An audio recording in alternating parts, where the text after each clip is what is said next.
مومنوں بے کسو بے یار ہے مظلوم حسین، مومنوں بے کسو بے یار ہے مظلوم حسین، سخت آفت میں گرفتار ہے مظلوم حسین، دل شکستہ جگر افلاک ہے مظلوم حسین، دل شکستہ جگر افلاک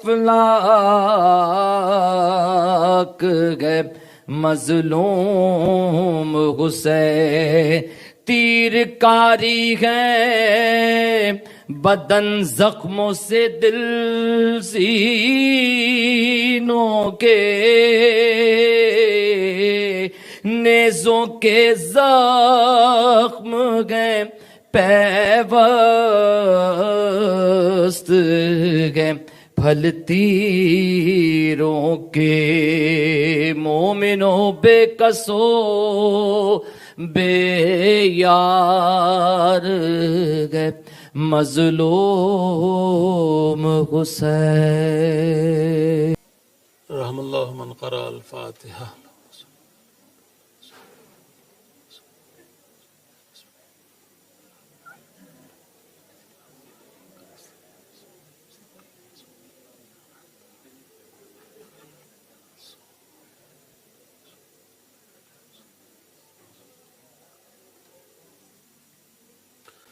لا حول ولا قوة إلا بالله العلي العظيم۔ أعوذ بالله من الشيطان اللعين الرجيم، بسم الله الرحمن الرحيم، الحمد لله رب العالمين، والصلاة والسلام على أشرف الأنبياء والمرسلين، قال الله في شانه وما أرسلناك إلا رحمة للعالمين، محبوب رب المشرقين والمغربين وجد الحسن والحسين، المكي المدني القرشي الهاشمي المولانا أبي القاسم محمد، اللهم صل على محمد وآله الطيبين الطاهرين المعصومين المظلومين، ولعنة الله على أعدائهم وغاصب حقوقهم ومنكر فضائلهم وعظمتهم أجمعين، أما بعد، فقد قال الله تبارك وتعالى في كتابه المجيد وفرقانه الحميد وخطابه المتين، وهو أصدق الصادقين وقوله الحق، بسم الله الرحمن الرحيم، ومن يبتغي غير الإسلام دينا فلن يقبل منه وهو في الآخرة من الخاسرين۔ صلوات محمد وآل محمد، اللهم صل على محمد وآل۔ عزیزان محترم، ابھی آپ نے پرچو زبان میں بہترین لیکچر سنا، اور اس سے پہلے آپ کے مہمان اور ہم سب کے ہر دل عزیز نوحہ خان، منقبت خان، ذاکر اہل بیت جناب علی صفدر صاحب نے بارگاہ معصومین میں منظوم خراج عقیدت پیش کیا، اور انشاءاللہ مجلس کے بعد نوحہ خانی کا سلسلہ بھی ہوگا۔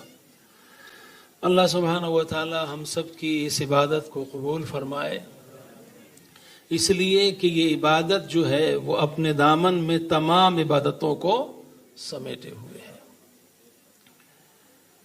اہل بیت کشتی نجات ہیں، حسین مصباح الہدیٰ ہے، اور سفینہ نجات بھی ہے۔ لہذا جب انسان کہیں پر ڈگمگانے لگے، وہ چاہے دین کا معاملہ ہو یا دنیا کا معاملہ ہو، حسین ہر جگہ پر آ کے سنبھال لیتے ہیں۔ اس لیے کہ کوئی بھی طاقت کتنی بڑی طاقت کیوں نہ ہو لیکن یزید سے بڑی طاقت نہیں ہے، ظالم کی طاقت.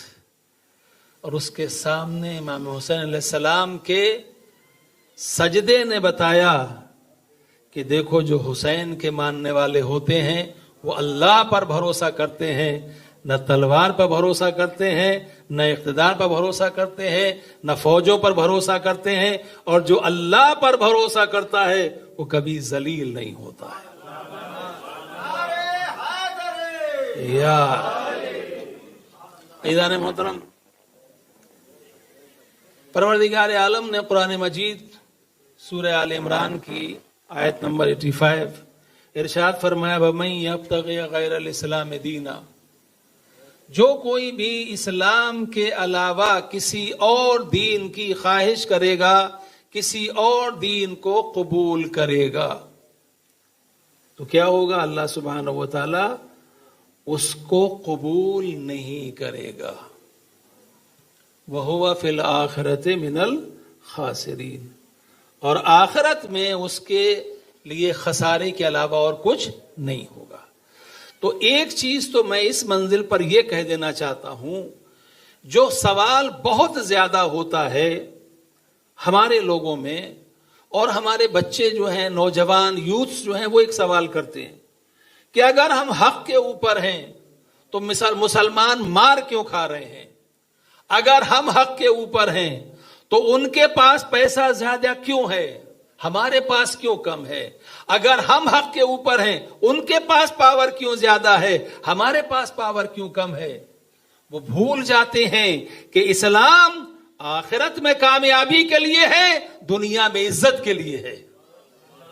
یہ دنیا میں آپ کو ذلیل نہیں ہونے دے گا اور آخرت میں کامیابی آپ کے لیے ہوگی. اگر دولت معیار ہوتا تو فرعون کامیاب ہوتا، موسیٰ کامیاب نہیں ہوتے. اگر دولت اور طاقت معیار ہوتا تو نمرود کامیاب ہوتا، ابراہیم کامیاب نہیں ہوتے. اگر دولت معیار ہوتی تو عرب کے بڑے بڑے مالدار تھے، وہ کامیاب ہو جاتے، رسول اللہ کامیاب نہیں ہوتے. تو معلوم یہ ہوا کہ دولت خود، پاور خود کامیابی کی ضمانت نہیں ہے، کامیابی کا معیار نہیں ہے. ہاں کبھی کبھی ایسا ہوتا ہے کہ اگر دولت کردار کے سانچے میں ڈھل جائے، توجہ کیجئے کیا عرض کر رہا ہوں، اگر دولت اسلام اور کردار کے سانچے میں ڈھل جائے تو وہ دولت مال خدیجہ کہلاتی ہے، اور پھر وہ ایسا احسان ہوتا ہے کہ قیامت تک مسلمان کتنا بھی شکرانہ ادا کرے لیکن جناب خدیجہ کا شکریہ ادا نہیں ہو سکتا ہے. تو عزیزان محترم، ہم اسلام نے یہ وعدہ نہیں کیا ہے. اچھا صاحب، گھبرانے والی بات، مسئلہ یہ ہے کہ دیکھیے، کہتے ہیں کہ نیم اللہ خطرہ ایمان اور نیم حکیم خطرہ جان. تو پرفیکٹ ہونا چاہیے، چاہے ڈاکٹر ہو یا عالم ہو. اگر آپ کہیں ایسے معاملے میں پھنس گئے کہ جو ادھر ادھر کی باتیں کرے گا تو پھر معاملہ بننے والا نہیں ہے. تو سوال یہ ہے جان محترم کہ ہمیں معلوم ہی نہیں ہے. ہم تو یہ سمجھتے ہیں کہ نہیں، کامیابی کا مطلب یہ ہے کہ ہم سب سے مالدار ہوں، ہمارے پاس پاور ہو، ہمارے پاس اقتدار ہو. کہا وہ جیوز جو ہے اتنے کیوں کامیاب ہو گئے، کرسچن اتنے آگے کیوں بڑھ گئے، دیکھیے ساری سپر پاور جو ہے وہ نان مسلمز ہیں، ہم کہاں کھڑے ہوئے ہیں. تو اللہ نے کہا کہ گھبراؤ نہیں، ہم یہ بھی دکھا دیں گے کہ تم جنہیں سپر پاور کہتے ہو وہ ایک سجدہ ریز کے سامنے سر جھکا کے بتائیں گی کہ جب تم غیر معصوم کا مقابلہ نہیں کر سکتے تو معصوم کا مقابلہ کیا کرو گے. صلوات بر محمد و آل محمد. اللہم صلی علی محمد. عزیزان محترم، اسلام جو ہے وہ کیریکٹر کا مذہب ہے، وہ کردار کا مذہب ہے. رسول اللہ نے دین تلوار کے زور پر نہیں پھیلایا. ہاں تلوار کی ضرورت ہے، تلوار کی ضرورت ہے، بعد میں بھی ہوگی، لہذا ہمیں اپنے بچوں کی تربیت اس طریقے سے کرنی چاہیے کہ جب امام زمانہ کا ظہور ہو، اللہم صلی علی محمد، تو امام علیہ السلام کے ناصروں میں شامل ہوں. اور دیکھیے عجیب بات ہے، ایک صاحب نے، لوگ سوچتے نہیں کہ ہم کیا کہہ رہے ہیں، ایک صاحب نے ایک پوسٹ ڈالی فیس بک کے اوپر اور انہوں نے کہا کہ دنیا، اس میں لکھا تھا کہ دنیا میزائل کھیل رہی ہے اور ہم شیعہ 2.25 مہینے تک انجمن ماتم کھیلیں گے. استغفر اللہ ربی واتوب الیہ. ہم انجمن کھیلیں گے. تو اب ظاہر سی بات ہے، مجھے افسوس اس لیے ہوا کہ یہ جو لکھنے والا تھا وہ کوئی غیر شیعہ نہیں تھا، وہ سو کولڈ شیعہ تھا. میں نے اس کا جواب جو لکھا میں آپ کو بتا دیتا ہوں. میں نے اس سے کہا کہ امت مسلمہ میں بہت سارے مسلمان ہیں جو رونے کو بدعت کہتے ہیں، ماتم پر اعتراض کرتے ہیں، جو نوحہ نہیں پڑھتے، جو مرثیہ نہیں پڑھتے، جو مجلسوں میں آتے نہیں ہیں، مگر یاد رکھو کہ جب مقابلہ ہوا ہے تو جو ماتم کرنے والے ہیں وہی میزائلوں سے کھیل رہے ہیں، اور جو ماتم سے دور رہنے والے ہیں وہ چوڑیوں سے کھیل رہے ہیں. صلوات بر محمد و آل محمد. اللہم صلی علی محمد.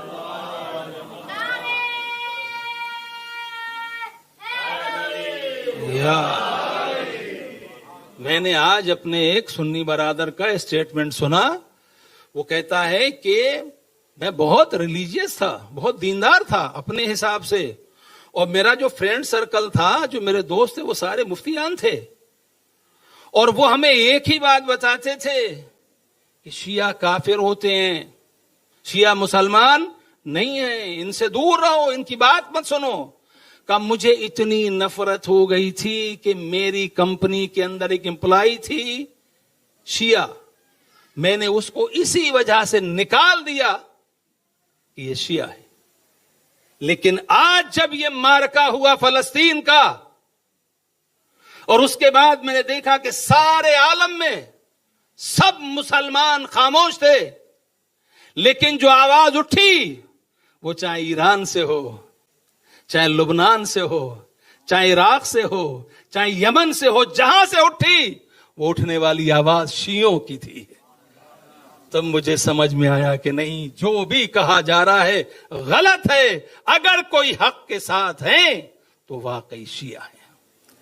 تو عزیزان محترم، یہ چیزیں جو ہیں، جو واقعات ہوتے ہیں، نقصانات بھی ہوتے ہیں، اس کے تکلیفیں بھی ہوتی ہیں، زحمتیں بھی ہوتی ہیں، سب کچھ ہوتا ہے، لیکن دنیا کو معلوم بھی ہوتا ہے کہ حقیقی اسلام کا وارث کون ہے، اسلام کا ماننے والا کون ہے. بہت لوگ کہتے تھے نا، خیبر کب تک پڑھیے گا، خیبر کب تک پڑھیے گا. اب جب میزائل چلے خیبر کہہ کے، تب پھر یہودیوں کو سمجھ میں آیا کہ حیدر والے کہاں ہیں.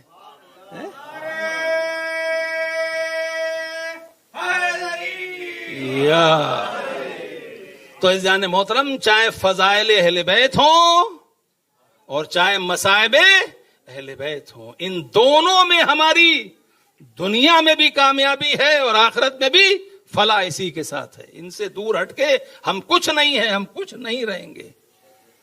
عزیزو، جہاں تک بات ہے، دیکھیے کہ اسلام جو دین ہے، اللہ نے کہا کہ اسلام کے علاوہ اللہ جو ہے کسی بھی دین کو قبول نہیں کرے گا.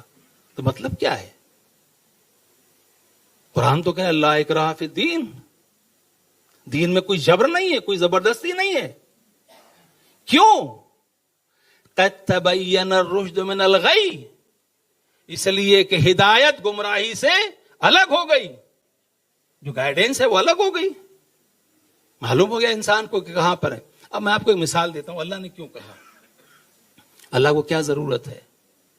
مثال کے طور پر ایک بچہ جو فرق نہیں سمجھتا ہے ڈائمنڈ کے اندر اور آگ کے شعلے کے اندر، فائر کے اندر، وہ بچہ اگر اپنا ہاتھ آگ کی طرف بڑھا رہا ہوگا تو جو اس کا گارڈین ہوگا، اس کا باپ ہوگا، اس کی ماں ہوگی، وہ بڑھ کے اس کے ہاتھ کو روکیں گے، بیٹا ہاتھ آگے نہ بڑھاؤ ورنہ جل جاؤ گے۔ اس ہاتھ بڑھنے میں گارڈین کا نقصان نہیں ہے، اگر ہاتھ بڑھا تو بچہ جل جائے گا۔ اب یہ ماں باپ جو ہیں یہ کیئر ٹیکر ہیں، ماں باپ ہیں کیئر ٹیکر، اصلی خالق کون ہے؟ اللہ سبحانہ و تعالی۔ تو سوال یہ ہے کہ جب ماں باپ اس امانت کو جو اللہ نے انہیں دی تھی اس کے لیے برداشت نہیں کرتی کہ وہ آگ سے جل جائے، تو جو خالق مطلق ہے، جس نے انسان کو پیدا کیا ہے، وہ کیسے پسند کرے گا کہ انسان جہنم کا کندہ بنے؟ لہذا اس نے کہا کہ دیکھو انا ہدیناہ السبیل اما شاکرا و اما کفورا، ہم نے سبیل ہدایت کر دی ہے، اب تمہارا کام ہے، چاہے شکر کرنے والے بن جاؤ چاہے کفر کرنے والے۔ یعنی جنہیں ہم نے ہادی بنایا ہے، جنہیں ہم نے رہبر بنایا ہے، جنہیں گائیڈنس کے لیے بھیجا ہے، اگر ان کو مانو گے تو شاکرین میں سے ہوگے، ان کا انکار کرو گے تو کافرین میں سے ہوگے۔ تو عزیزان محترم، اب یہاں پر مسئلہ جو ہے وہ یہ ہے کہ پروردگار عالم نے چونکہ پیغمبر اکرم حضرت محمد مصطفیٰ صلی اللہ علیہ وآلہ وسلم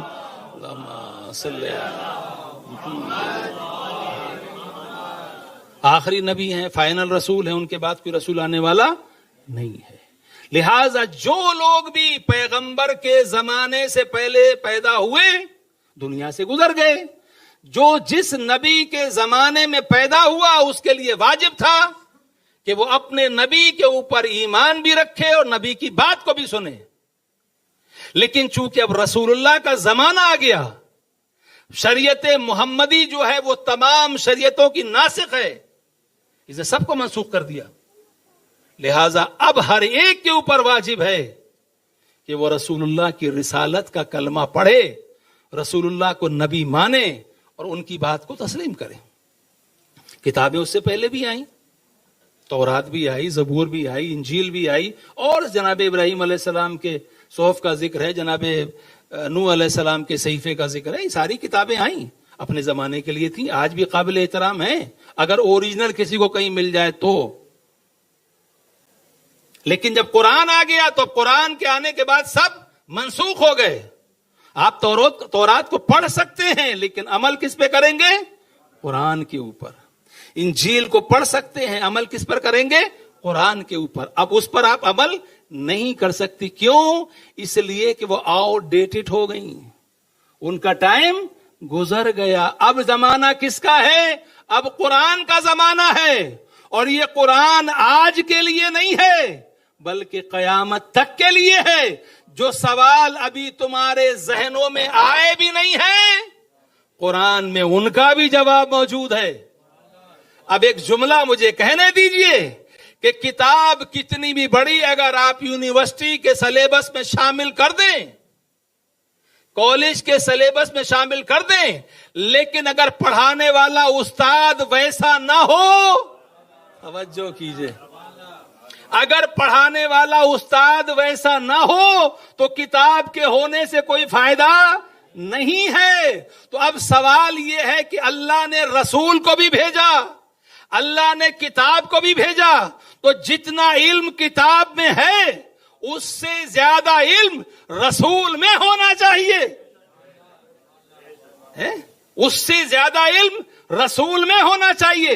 اچھا، اب بات یہ بھی ہے بھائی کہ کتاب تو جناب عیسیٰ بھی لے کے آئے تھے، جناب موسیٰ بھی لے کے آئے تھے، لیکن کتابیں منسوخ ہو گئیں۔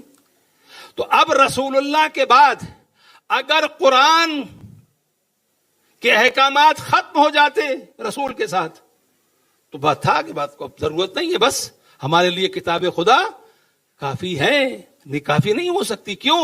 اس لیے کہ قرآن کے اندر قیامت آنے والے جتنے علوم ہیں، جتنے معاملات ہیں، سب موجود ہیں۔ لہذا معلم قرآن جو ہے اس کے اندر تمام علوم ہونے چاہیے۔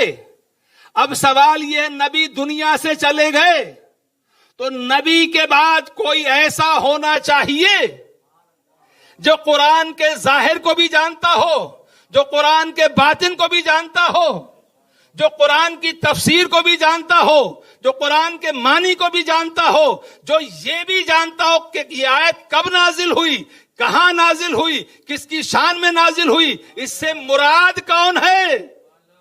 تو جیسا عالم نبی ہے نا، اس کے بعد ویسے ہی عالم ہونے چاہیے. میں نے کہا پروردگار وہ کتابیں منسوخ ہو گئیں، قرآن موجود ہے. کیوں؟ کہ اس لیے تورات کے بعد موسیٰ تورات لے کے آئے، لیکن موسیٰ کے بعد کوئی موسیٰ نہیں تھا. عیسیٰ انجیل لے کے آئے، لیکن عیسیٰ کے بعد کوئی عیسیٰ نہیں تھا. داؤد زبور لے کے آئے، لیکن داؤد کے بعد کوئی داؤد نہیں تھا. کتابیں منسوخ ہوتی رہی، لیکن میں نے قرآن کو محمد پر نازل کیا ہے. محمد چلے گئے، لیکن 12 محمد چھوڑ کے گئے ہیں.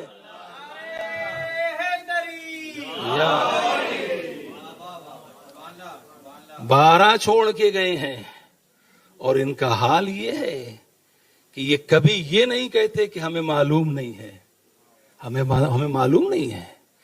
مسئلہ کوئی ہو، سوال کوئی، ایک حل ایک جواب، مولا علی عزیزان محترم. اور ہر امام اپنے زمانے کا امام ہے. لہذا یہاں اسلام میں بات فورس والی نہیں ہے. اگر اسلام طاقت کے زور کے اوپر پھیلا ہوتا تو رسول اللہ کی آنکھ بند ہونے کے بعد اسلام بھی ختم ہو جاتا. لیکن رسول کے 1400 سال کے بعد بھی اسلام مسلسل بڑھ رہا ہے. آپ کو معلوم ہے کتنے لوگوں کا یہ ماننا ہے کہ جو 9/11 کا جو واقعہ امریکہ میں ہوا تھا، یہ کوئی ہوا نہیں تھا، اس کو کروایا گیا تھا. کیونکہ اسلام اتنا زیادہ عروج پا رہا تھا، اتنے زیادہ نان مسلم ہو رہے تھے کہ اسلام کو بدنام کرنے کے لیے اس واقعے کو کروایا گیا. آپ کو معلوم ہے ابھی میں نے اس دن ایک ٹویٹ پڑھا، ایک اسرائیل کی بڑی کوئی شخصیت، تو اس نے لکھا کہ ہم کو اب جب ایران والا معاملہ ہو گیا، ذلت ہو گئی، رسوائی ہو گئی، تو کہا کہ ہم کو اب کیا کرنا چاہیے کہ ہمیں کوئی 9/11 ریپیٹ کرنا چاہیے اور اس کا الزام ایران کے اوپر ڈال دیں تاکہ امریکہ ایران پر حملہ کرے اور اسے ختم کر دے. یعنی اسلام کے خلاف جو ہے سازشیں ہو رہی ہیں. ہم مسلمان ہیں لیکن ہمیں اسلام کی اہمیت کا اندازہ نہیں ہے. لیکن دشمن جانتا ہے کہ اسلام کی شان کیا ہے اور اسلام کا مقام کیا ہے. اسلام نے کبھی زبردستی نہیں کی. پیغمبر اکرم احمد مجتبی محمد مصطفیٰ صلی اللہ علیہ وآلہ وسلم محمد عزیزان محترم، رسول اللہ جا رہے ہیں مکے میں. دیکھا ایک خاتون ہے، ایک اولڈ لیڈی، اس کے سامنے کچھ سامان رکھا ہوا ہے، گٹری ہے، اسے اٹھانا چاہتی ہے لیکن اٹھا نہیں سکتی، بھاری ہے، ویٹ زیادہ ہے. انتظار میں کھڑی تھی کوئی مل جائے تھوڑا سہارا دے دے. ادھر سے پیغمبر کا گزر ہوا، نبی کونین آگے بڑھے اور بڑھنے کے بعد میں کہا کچھ مدد چاہیے.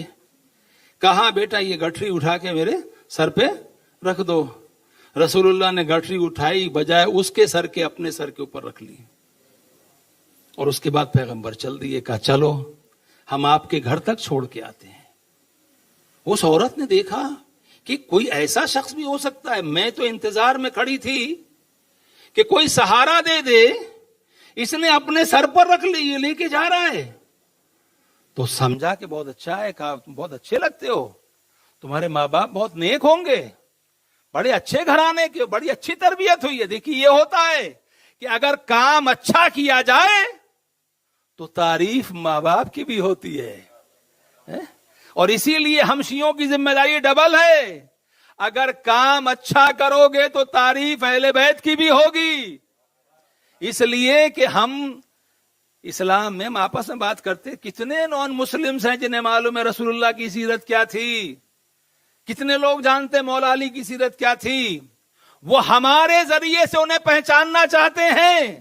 لہذا ہمارا کردار، ہمارا ایکشن ایسا ہونا چاہیے کہ دشمن یہ کہے یا نان مسلمز یہ کہیں یا جو اہل بیت کو نہ ماننے والے وہ یہ کہیں کہ جب علی کے غلام ایسے ہیں تو علی کیسے ہوں گے، جب علی کے ماننے والے ایسے ہیں تو علی کے خود مولا علی علیہ السلام کیسے ہوں گے۔ تو تعریف کر رہی ہے، بڑے اچھے لگتے ہو۔ کہا بیٹا دیکھو لیکن ایک بات سنو، ایک مکے میں کوئی شخص ہے، اس کا نام محمد ہے صلی اللہ علیہ وآلہ وسلم، اللہم صلی، اور ہم نے سنا یہ ہے کہ وہ بڑا میجیشین ہے، جادوگر ہے معاذ اللہ، اور اس کی زبان میں یہ اثر ہے کہ وہ جو بولتا ہے وہ بات کان میں جاتی دل میں اتر جاتی ہے، لہذا میں تمہیں خبردار کر رہی ہوں کہ تم اس سے بچ کے رہنا، اس کی بات کبھی سننا نہیں۔ اب پیغمبر جو ہے اس کی باتوں کو سنتے چلے جا رہے ہیں، یہ ہے رحمت للعالمین کا کردار، بات کو سنتے چلے جا رہے ہیں۔ ہم جیسا کوئی ہوتا گٹری اٹھا کے پھینک دیتا کہ پکڑ اپنی گٹری ہم چلے، ہم تیری مدد کر رہے تو ہماری برائی کر رہی ہے۔ پیغمبر یہاں تک کہ گھر آ گیا، جب گھر پہنچ گئے گٹری رکھ دی، اس کے بعد نبی نے کہا کہ آپ نے محمد کو کبھی دیکھا ہے؟ کہا نہیں میں نے کبھی دیکھا نہیں ہے۔ کہا تو بس جس محمد کی آپ تعریف بیان کر رہی تھی میں ہی وہ محمد ہوں، میں ہی وہ محمد ہوں۔ اس نے سنا تم وہ محمد ہو، تم وہ محمد ہو؟ کہا ہاں میں وہ محمد ہوں۔ تو کہا تو پھر میں بھی کہتی ہوں کہ تم اللہ کے رسول ہو اور اللہ کے علاوہ کوئی معبود نہیں ہے۔ صلوات بر محمد و آل محمد، محمد۔ تو یہ کردار ہے عزیزان محترم، کردار۔ دیکھیے ہم قدم قدم پر ہمیں اپنی ہر زندگی کے ہر شعبے میں، ہر حصے میں، ہر جگہ اگر ہم اسلام کو اپلائی کر لیں، ہمیں زبان زیادہ چلانے کی ضرورت نہیں ہے، اس لیے کہ جو کردار کا اثر ہوتا ہے وہ زبان کا اثر نہیں ہوتا۔ کتنی چھوٹی سی بات میں آپ کے سامنے عرض کروں، مولا متقیان علی ابن ابی طالب علیہ السلام، اللہم صلی علی محمد، مولا جا رہے ہیں کوفے کے قریب سے گزر ہوا، ایک شخص ساتھ میں ہے، اس نے پوچھا آپ کہاں جا رہے ہیں؟ مولا نے کہا کوفہ۔ تم کہاں جا رہے ہیں؟ اس نے کہا فلاں جگہ، کوفے سے پہلے کوئی جگہ تھی۔ ساتھ میں چل دیے، چلتے رہے، گفتگو ہوتی رہی، یہاں تک کہ وہ جگہ آ گئی جہاں سے اس کا راستہ الگ ہوتا تھا۔ اب مولا علی اس کے ساتھ ساتھ چل دیے، تو اس نے مڑ کے کہا کہ لگتا یہ ہے کہ آپ بھول گئے، آپ کا راستہ یہ نہیں ہے، آپ کا کوفہ جانے کا راستہ وہ ادھر ہے، آپ راستہ بھول گئے۔ جو دنیا کو راستہ دکھانے کے لیے آیا ہو وہ کیا راستہ بھولے گا؟ مولانا نے کہا میں راستہ بھولا نہیں ہوں۔ کبھی ہمارے ساتھ کیوں آ رہے ہیں آپ؟ کہا اس لیے کہ میرا دین مجھے یہ سکھاتا ہے کہ جب تمہارا دوست تم سے جدا ہونے لگے تو کچھ قدم اس کے ساتھ اس کی دوستی کا لحاظ رکھتے ہوئے آگے بڑھ جاؤ۔ اس نے کہا اچھا، یہ جو بات آپ نے کہی یہ آپ کا خیال ہے یا آپ کے دین کا حکم ہے؟ امام نے کہا میرا دین یہ کہتا ہے، میرا ریلیجن یہ کہتا ہے کہ دوست کی دوستی کا خیال رکھنا چاہیے۔ اس نے کہا ٹھیک ہے، چلا گیا۔ مولا کو جانتا نہیں تھا۔ دوسرا دن ہوا، کوفے میں آیا، دیکھا مجمع لگا ہوا ہے اور وہی شخص جو کل میرے ساتھ پیدل چل رہا تھا وہ منبر کے اوپر بیٹھا ہوا ہے اور ہر طرف سے صلوات کی صدائیں بلند ہو رہی ہیں۔ لوگوں سے پوچھا یہ کون ہے؟ کہا یہ خلیفۃ المسلمین امیر المومنین علی ابن ابی طالب علیہ السلام ہے۔ اللہم صلی علی محمد۔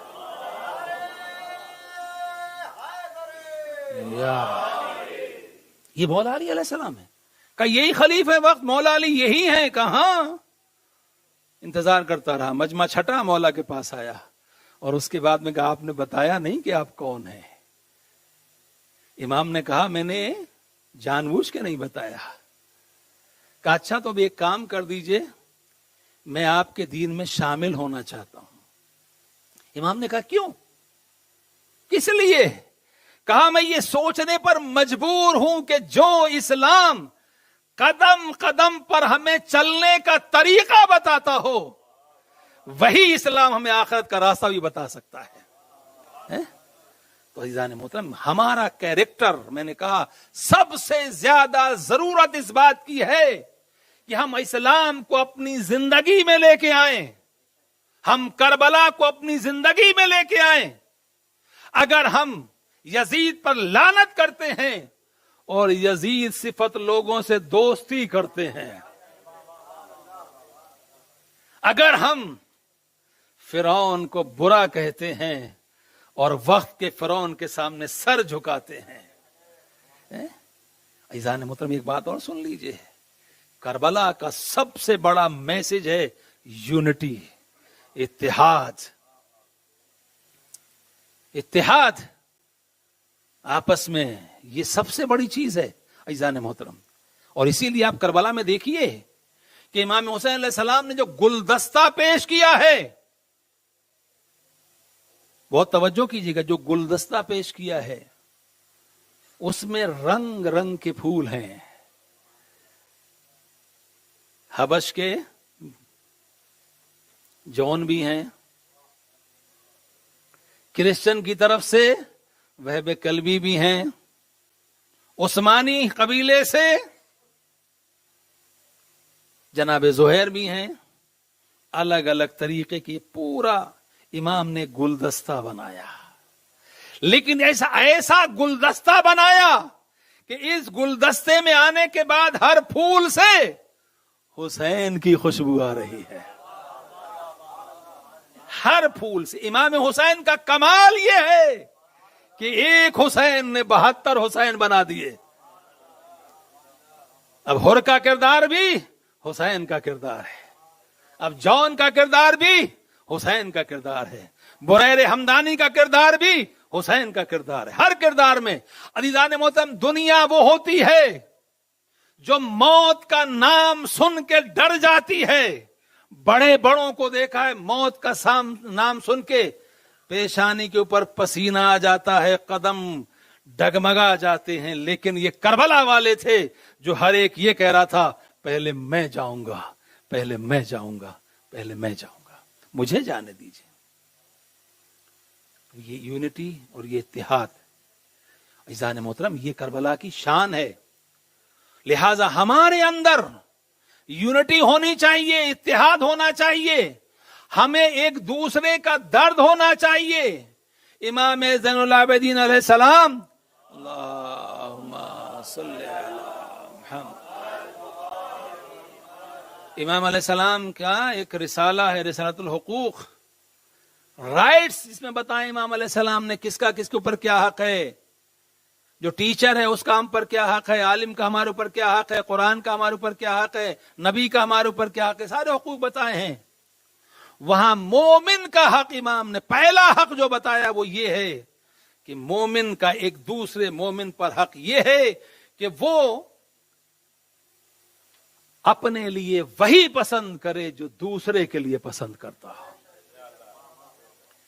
میں یہ چاہتا ہوں کہ میرا بچہ اتنا بڑا بزنس مین بن جائے کہ کمیونٹی میں کوئی اس کے برابری کرنے والا نہ ہو۔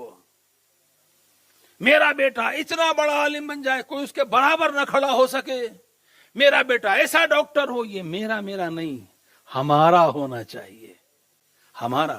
آغا سیستانی نے بھی، آپ لوگوں میں سے جو بھی گئے ہوں گے ملاقات پہ، وہ یہ چیز ضرور کہتے ہیں کہ ہمارا یہ فریضہ ہے کہ ہم اپنے بارے میں نہیں بلکہ اپنی قوم کے بارے میں سوچیں۔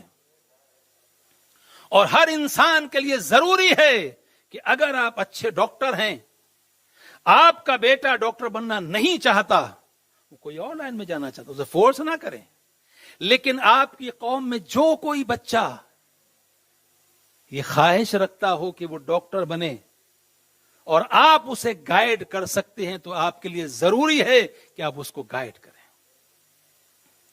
تو عزیزان محترم، یہ چیزیں جو ہیں بہت ضروری ہیں کہ کربلا سے ہم اس چیز کو سیکھیں کہ ہم خود غرض نہ ہوں، صرف سیلفش نہ ہوں، بلکہ ہمیں اپنے دوسرے بھائیوں کے بارے میں بھی سوچنا چاہیے۔ عزیزان محترم، اب یہ جو اہل بیت کا کردار ہے نا، اس زمانے میں بھی میڈیا نہیں تھا جیسا آج میڈیا ہے، لیکن باتیں پہنچ جاتی تھی، لوگ سنتے تھے کہ ہاں یہ الگ ہیں، اور اسی لیے جب امام حسین علیہ السلام کربلا کی طرف عازم سفر ہے، امام علیہ السلام جا رہے ہیں کربلا، تو ایک منزل پہلے ایک چھوٹا سا قافلہ اور ہے، اس قافلے کے اندر 3 افراد ہیں۔ ایک جوان ہے جس کی شادی کو 17 دن ہوئے، 17 ڈیز، اونلی 17 ڈیز، اس کی زوجہ ہے اور اس کی ماں ہے۔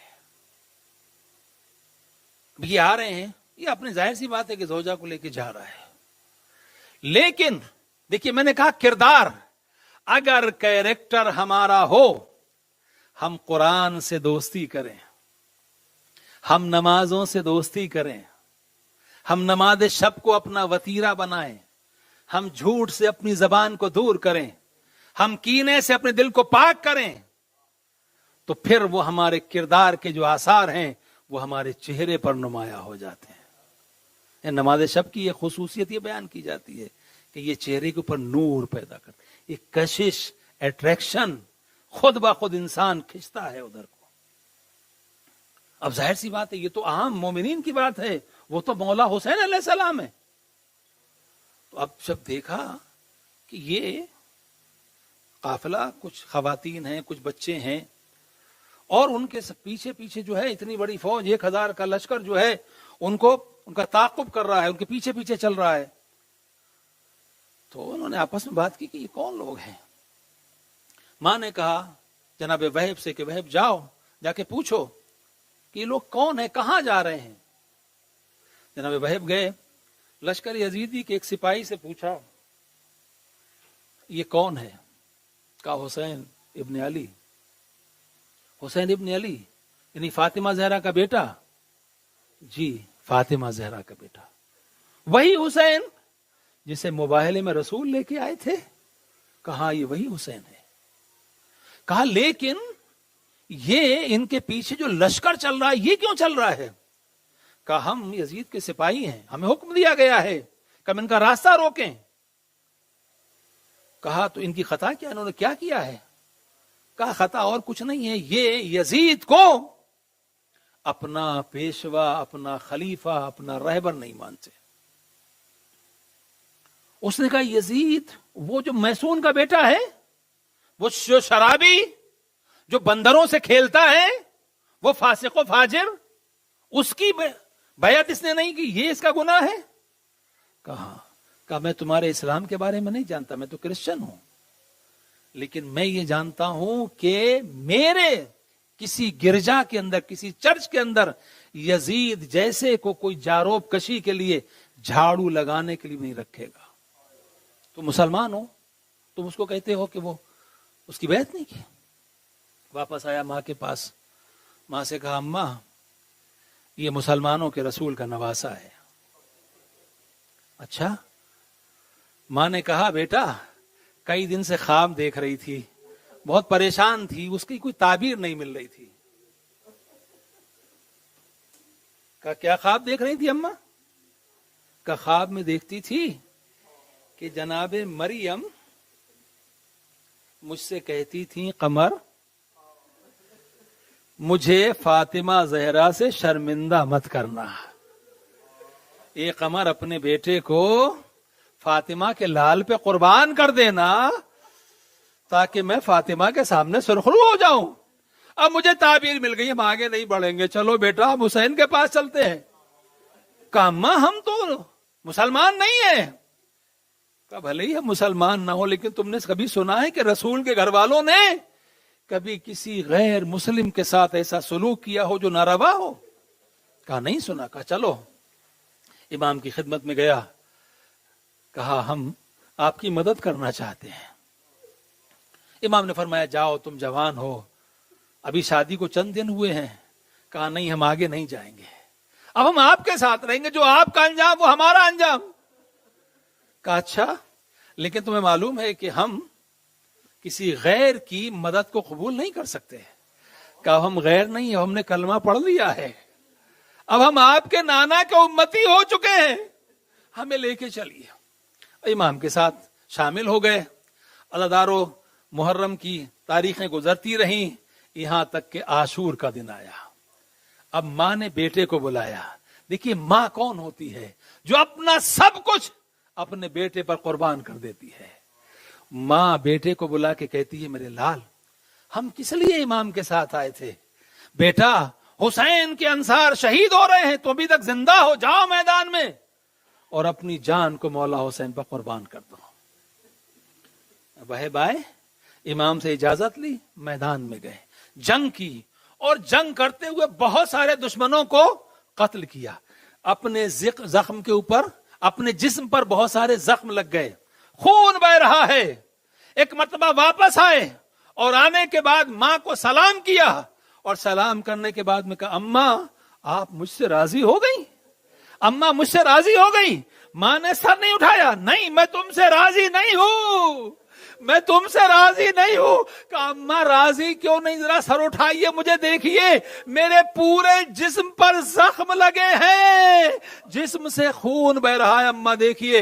کہا میں نے میدان میں تمہیں زندہ آنے کے لیے نہیں بھیجا تھا. ارے ماں اس وقت تک راضی نہیں ہوگی جب تک اپنی جان کو فرزند رسول پر قربان نہ کر دو. وہب نے کہا میں تو آپ کو سلام کرنے کے لیے آیا تھا, میں جا رہا ہوں. عزادارو, اتنا سننا تھا. ایک مرتبہ وہب کی زوجہ نے روکا, ٹھہر جاؤ, تم تو جا رہے ہو لیکن ہمارا کیا ہوگا؟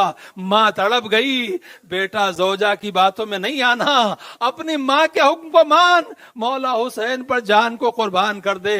عزادارو, ایک مرتبہ زوجہ آگے بڑھی, نہیں میں منع نہیں کر رہی ہوں, لیکن میں وہب سے کچھ وعدے لینا چاہتی ہوں, کچھ پرومس کروانا چاہتی ہوں. وہب نے کہا جلدی کرو, جلدی بیان کرو. کہا ایسے نہیں, مولا حسین کے پاس چلو, مولا حسین کے پاس چلو. مولا حسین کے پاس وہب آئے, وہب آگے آگے, زوجہ پیچھے پیچھے. امام کی خدمت میں آئے, امام نے دیکھا وہب زخمی ہے, جسم سے خون بہ رہا ہے. کہا وہب کیا کہنا چاہتے ہو؟ کہا مولا میں کچھ نہیں کہنا چاہتا, یہ مومنہ کچھ کہنا چاہتی ہے, یہ مومنہ کہنا چاہتی ہے. امام نے کہا بولو کیا کہنا چاہتی ہو؟ کہا مولا وہب آپ کے اوپر اپنی جان کو قربان کر دیں گے, یہ جنت میں چلے جائیں گے. ارے وہب سے کہیے مجھ سے وعدہ کرے کہ میرے بغیر جنت میں نہیں جائیں گے. میں اتنا سننا تھا. امام نے کہا زوجہ وہب, ارے وہب سے وعدہ نہ لے, میں حسین وعدہ کرتا ہوں, میں تجھے جنت میں لے کے جاؤں گا. ہاں زادارو. اور اس کے بعد زوجہ وہب کہتی ہے مولا ایک کام اور کر دیجئے, مولا ہمارا یہاں کوئی اپنا نہیں ہے, ہمارا کوئی اپنا نہیں ہے, ہمیں شہزادیوں کے پاس بھیج دیجئے تاکہ ارے شہادت کے بعد, وہب کی شہادت کے بعد ہمارا پردہ باقی رہ جائے. ارے امام نے سر کو جھکایا. زوجہ وہب, ارے زینب کے پاس تو بھیج سکتا ہوں لیکن چادر کی ضمانت نہیں لے سکتا. ہاں زادارو, وہب میدان میں گئے. جزاکم ربکم ارباب عزا. وہب میدان میں گئے, جنگ کی, 36 ظالموں کو قتل کیا. اور اس کے بعد ایک وقت وہ آیا کہ جب مولا کو سلام آخر کیا, ارے وہب شہید کر دیے گئے. زوجہ وہب در خیمہ پر کھڑی ہوئی تھی, اپنے شوہر کی جنگ کو دیکھ رہی تھی. جب وہب شہید کیے گئے, ارے ایک ظالم نے وہب کے سر کو لے کر زوجہ کی طرف پھینکا. لے اپنے شوہر کا سر لے. زوجہ وہب نے سر کو منہ سے لگایا, بوسے لیے, اور اس کے بعد سر کو واپس کر دیا. جو ہم راہ خدا میں قربان کر دیتے ہیں واپس نہیں لیتے. ارے آزادارو, ایک مرتبہ شمر نے حکم دیا, اس کا غلام آگے بڑھا, زوجہ وہب کے سر کے اوپر وار کیا. ارے زوجہ وہب در خیمہ پر دنیا سے رخصت ہو گئی. اے آزادارو، دو قربانیاں، شوہر میدان میں شہید ہوا، زوجہ در خیمہ پر شہید ہو گئی. اے مولا حسین، اتنی جلدی میدان میں جانے والے وہب کے ساتھ زوجہ وہب بھی جنت میں پہنچ گئی. آزادارو، امام نے گریہ کیا، اے وہب تم نے حق کے نصرت ادا کر. لعنت اللہ علی قوم الظالمین سیعلم الذین ظلموا. الہی بحق الزہرا و ابیہا و بالہا و بنیہا. میرے معبود ہمارے ذکر کو قبول فرما. اے میرے معبود، تجھے مظلوم کربلا کا واسطہ، شہداء کربلا علیہ السلام کا واسطہ ہمارے گناہوں کو بخش دے، ہمارے والدین کے گناہوں کو بخش دے، مومنین مومنات کے گناہوں کو بخش دے. میرے معبود، دنیا بھر میں جہاں جہاں بھی مومنین، ان سب کی جان و مال، عزت و آبرو کی حفاظت فرما. جو پریشان حال، ان کی پریشانیوں کو دور کر دے.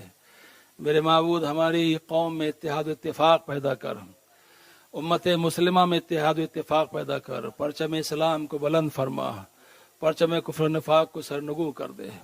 یہ میرے معبود، ہمارے مراجع کرام آیات اعظام، خصوصاً آغا سیستانی اور آغا خامنئی کو صحت کے ساتھ طولانی عمر عنایت فرما. اے میرے معبود، مملکت اسلامی ایران اور دنیا بھر میں جہاں جہاں بھی مومن، ان سب کی حفاظت فرما. میرے معبود، جو ہماری جائز حاجات، ان سب کو قبول فرما. میرے معبود، ہمارے ایمان کی حفاظت فرما، ہمارا خاتمہ ایمان کے اوپر ہو.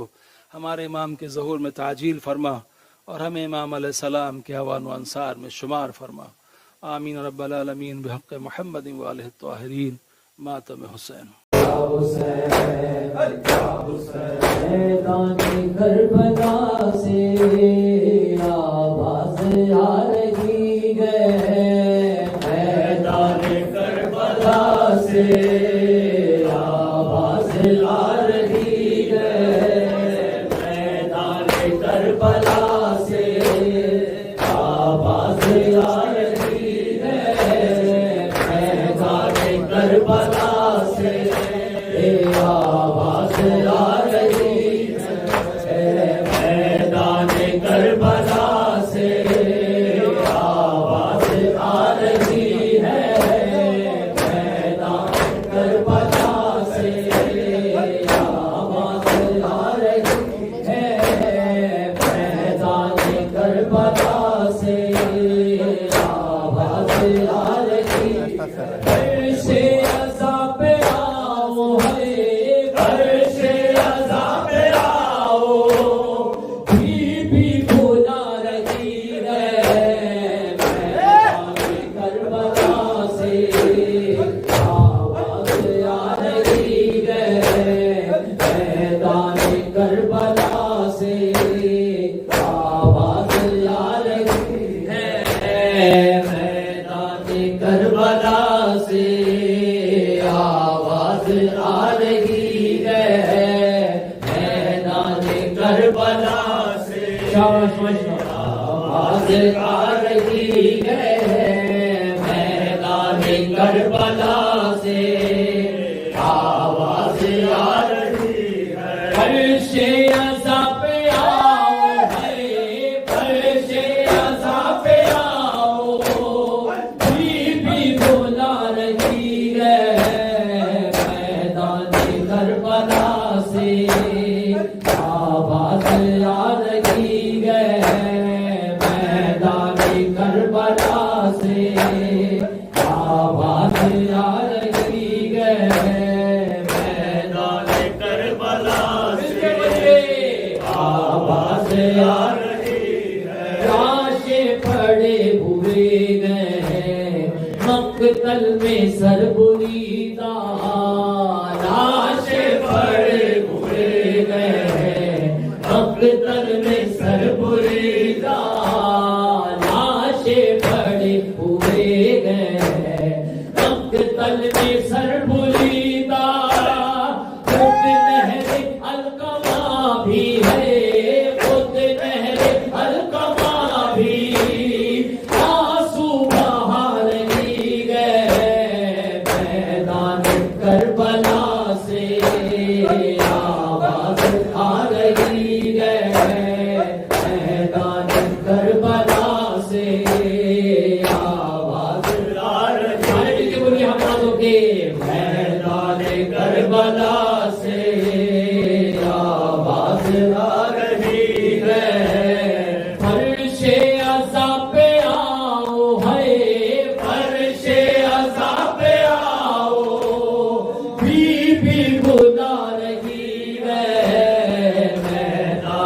کربلا سے آواز آ رہی ہے، میدان کربلا سے آواز آ رہی ہے، گرمی برس رہی ہے دشت بالا میں ہر سو، گرمی برس رہی ہے دشت بالا میں ہر سو، گرمی برس رہی ہے دشت بالا میں ہر سو، تپتی زمین صحرا، تپتی زمین صحرا، بھیگا دوڑا رہی ہے، میدان کربلا سے آواز آ رہی ہے، میدان کربلا سے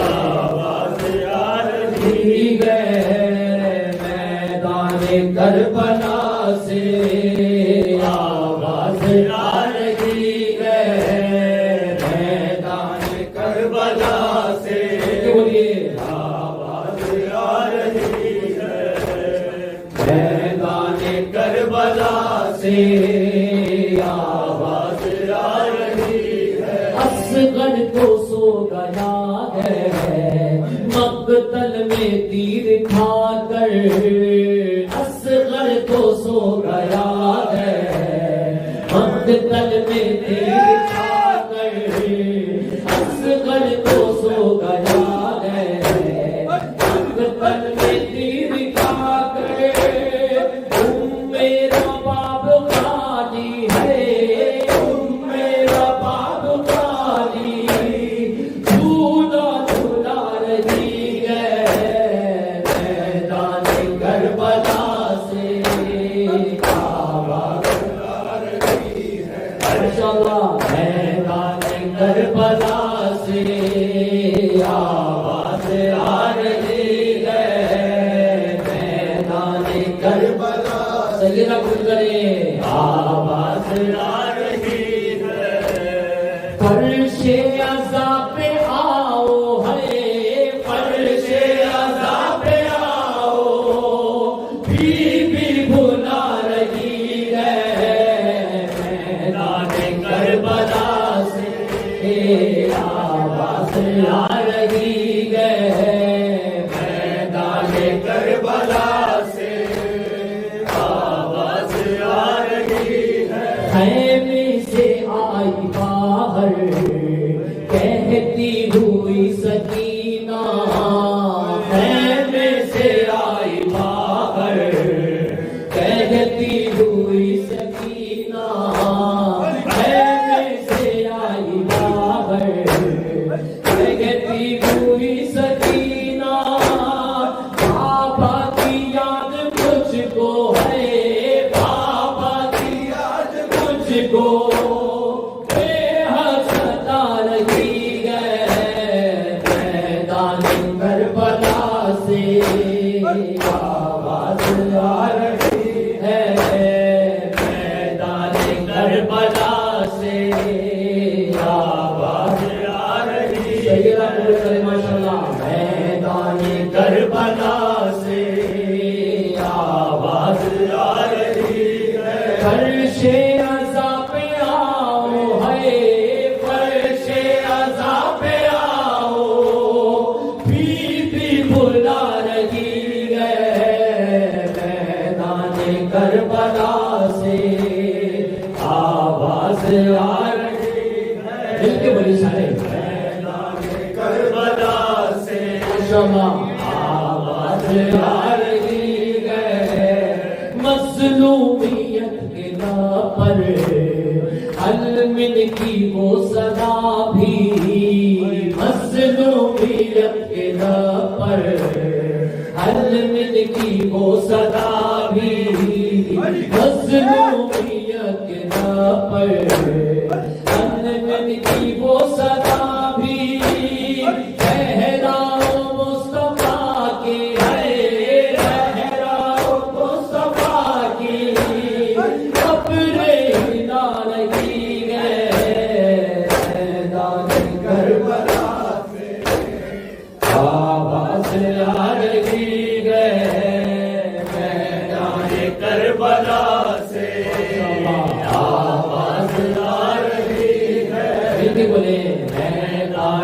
کربلا سے آواز آ رہی ہے. کیا آواز آ رہی ہے؟ فرش عزا پہ آؤ ہے، فرش عزا پہ آؤ، بی بی بلا رہی ہے میدان کربلا سے آواز آ رہی ہے، میدان کربلا سے آواز آ رہی ہے. کوفے کی شاہزادی قلبے میں بیدنا ہے، کوفے کی شاہزادی قلبے میں بیدنا ہے، کوفے کی شاہزادی قلبے میں بیدنا ہے. بالوں سے اپنا چہرہ، بالوں سے اپنا چہرہ چھپا رہی ہے میدان کربلا سے آواز آ رہی ہے، میدان کربلا سے آواز آ رہی ہے. ماشاءاللہ میدان کربلا سے بولیے آواز آ رہی ہے، میدان کربلا سے آواز آ رہی ہے. فرش عزا پہ آؤ ہے، فرش عزا پہ آؤ، بی بی بلا رہی ہے میدان کربلا سے آواز آ رہی ہے. میری بات مانیے، میدان کربلا سے آواز لکھنا ہے اور نوگے مرقد پہ شاہدی کے، لکھنا ہے اور نوگے مرقد پہ شاہدی کے، لکھنا ہے اور نوگے مرقد پہ شاہدی کے. چلیے ابد زمینے، چلیے ابد زمینے، کربل بلا رہی ہے میدان کربلا سے آواز آ رہی ہے میدان کربلا سے آواز آ رہی ہے. بولیے میدان کربلا